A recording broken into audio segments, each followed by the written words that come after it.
ओम नमो भगवते वासुदेवाय। हमारे YouTube चैनल में आपका स्वागत है। आज हम सुनेंगे कार्तिक मास का 8वां तथा 9वां अध्याय। नारद जी ने कहा, हे राजन, अब मैं कार्तिक मास के इस व्रत की उद्यापन विधि बताता हूँ। ध्यानपूर्वक सुनिए। व्रती को चाहिए कि कार्तिक मास में शुक्ल पक्ष की चतुर्दशी को व्रत के संपूर्ण फल की प्राप्ति के लिए तथा श्री विष्णु जी की प्रसन्नता के लिए उद्यापन करें। तुलसी के ऊपर चंदोवा बनावें, वंदनवार व फूलों से सुसज्जित करें, चंवर से सुशोभित मंडप बनावें, चारों दरवाजों पर मिट्टी के बने हुए पुण्यशील, सुशील, जय और विजय 4 द्वारपालों को अलग अलग बैठावें। तुलसी की जड़ों में 4 रंगों द्वारा सर्वतोभद्र चक्र बनावें। उसके ऊपर पंचरत्न नारियल रखें। शुद्ध वस्त्र से कलश को ढकें। फिर भगवान विष्णु का पूजन करें। द्वादशी को भगवान विष्णु जागे थे। त्रयोदशी को देवताओं ने उनके दर्शन किए थे। चतुर्दशी को देवताओं ने उनका पूजन किया था, इसलिए भगवान विष्णु की उद्यापन पूजा की जाती है। उस दिन संयम तथा शांत चित्त से व्रत करना चाहिए। अपने गुरु की मूर्ति बनाकर षोडशोपचार तथा विविध नैवेद्य आदि से भगवान का पूजन करें। विधि प्रकार के वाद्यों के साथ कीर्तन करता हुआ उस रात्रि में जागरण करें। जो प्राणी श्रद्धापूर्वक भगवान का कीर्तन करते हैं, उन लोगों के 100 जन्मों के पाप धुल जाते हैं। जो व्यक्ति भगवान के नियमित जागरण करके रात्रि भगवान का कीर्तन करते हैं, उनको असंख्य गोदान का फल मिलता है।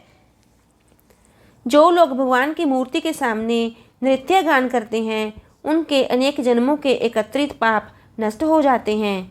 जो लोग भगवान के सन्मुख बैठकर कीर्तन करते हैं और बंशी आदि बजाकर भगवत भक्तों को प्रसन्न करते हैं और भक्ति से रात्रि भर जागरण करते हैं, उन्हें करोड़ों तीर्थ करने का फल मिलता है।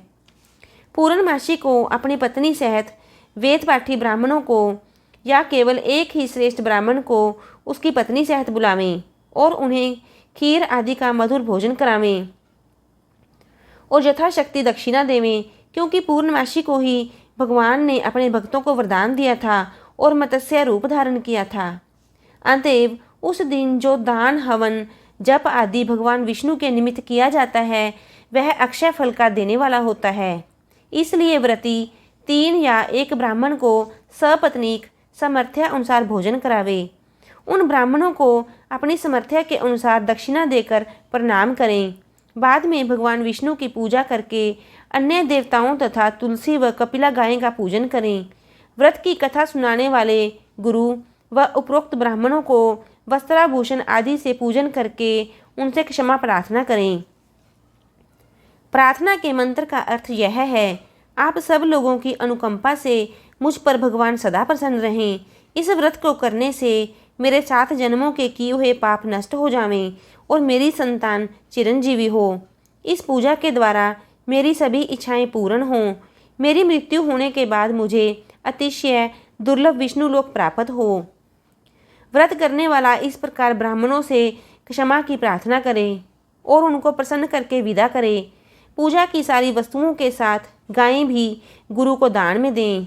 उसके पश्चात घर वालों और मित्रों के साथ स्वयं भोजन करें। कार्तिक और माघ मास के उद्यापन के नियम इस प्रकार बतलाए गए हैं। इस तरीके से जो प्राणी कार्तिक मास का व्रत और उद्यापन करता है, वह पाप रहित होकर मनवांछित कामनाओं को प्राप्त करता है। 9वां अध्याय। राजा पृथु बोले, हे श्रेष्ठ मुनि नारद जी, आपने कार्तिक मास के व्रत में जो तुलसी की जड़ में भगवान विष्णु का निवास बताकर उस स्थान की मिट्टी का पूजन करना बतलाया है। अंत में श्री तुलसी जी के महत्व को सुनना चाहता हूँ। तुलसी कहाँ और कैसे उत्पन्न हुई, यह बताने की कृपा करें। नारद जी ने कहा, राजन, आप सावधान होकर तुलसी जी की महत्ता और उनके जन्म का प्राचीन इतिहास सुनिए। एक समय जब देवगुरु बृहस्पति और देवराज इंद्र कैलाश पर्वत पर शंकर जी का दर्शन करने गए, तो भगवान शंकर ने अपने भक्त की परीक्षा ली। उन जटाधारी दिगंबर ने उनके मार्ग में अवरोध डाला।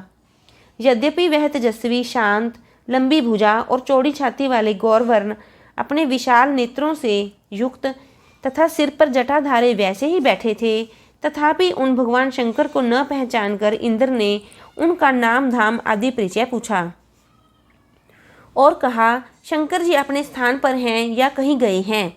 इस पर उस तपस्वी ने कुछ न कहा, परंतु त्रिलोकीनाथ के ऐश्वर्य से गर्वित होकर इंद्र कब तक चुप रहते। उन्होंने क्रोध में भरकर तपस्वी से घुड़क कर कहा, अरे मैं पूछता हूँ, तू उत्तर क्यों नहीं देता? मैं अभी तुझे वज्र मारता हूँ, फिर देखता हूँ तुझ दुर्मति की रक्षा कौन करता है। ऐसा क्रुद्ध हो इंद्र ने ज्यों ही उस दिगंबर को मारने के लिए हाथ में वज्र लिया, त्यों ही भगवान शंकर ने वज्र सहित इंद्र का हाथ स्तंभित कर दिया और विकराल नेत्र कर भगवान शंकर ने उसे देखा। त्यों ही ऐसा विदित हुआ मानो वह दिगंबर प्रज्वलित हो उठा है और तेज से जला देगा। भुजाएं स्तंभित होने से इंद्र के क्रोध और दुख का अंत न रहा, परंतु ज्यों ही बृहस्पति जी ने उस पुरुष को प्रज्वलित देखा, त्यों ही अपनी बुद्धि से उसको शंकर भगवान जानकर प्रणाम किया और दंडवत कर बहुत सी स्तुति भी की और कहा, हे दीनानाथ, हे महादेव, अपना क्रोध रोक कर इंद्र के अपराध को क्षमा कीजिए। बृहस्पति के यह वचन सुनकर महेश्वर गंभीर वाणी से बोले, मैं अपने नेत्रों से निकाले हुए क्रोध को कैसे रोकूं? तब बृहस्पति जी ने कहा, भगवान, भक्तों पर दया करनी चाहिए। आप अपना भक्त वत्सल नाम सार्थक कीजिए। आप अपने इस तेज को कहीं और स्थापित कर इंद्र का उद्धार कीजिए। तब भगवान शंकर ने गुरु बृहस्पति से कहा, मैं तुम्हारी स्तुति से प्रसन्न हूँ जो तुमने इंद्र को जीवन दान दिलवाया है। मैं विश्वास करता हूँ कि मेरे नेत्रों की अग्नि अब इंद्र को पीड़ित न करेगी। बृहस्पति जी से ऐसा कहकर भगवान शंकर ने अपने माथे से निकले हुए अग्नि में तेज को अपने हाथ में लेकर क्षीर सागर में डाल दिया। फिर लीलाधारी भगवान अंतर्धान हो गए। इस प्रकार जिनको जानने की इच्छा थी उसे जानकर इंद्र और बृहस्पति अपने स्थान को चले गए। तो ये था कार्तिक मास का 8वां तथा 9वां अध्याय। सुंदर भजन तथा धार्मिक कथाएं सुनने के लिए कृपया लाल बटन को दबाकर हमारे चैनल को सब्सक्राइब कीजिए। ओम नमो भगवते वासुदेवाय।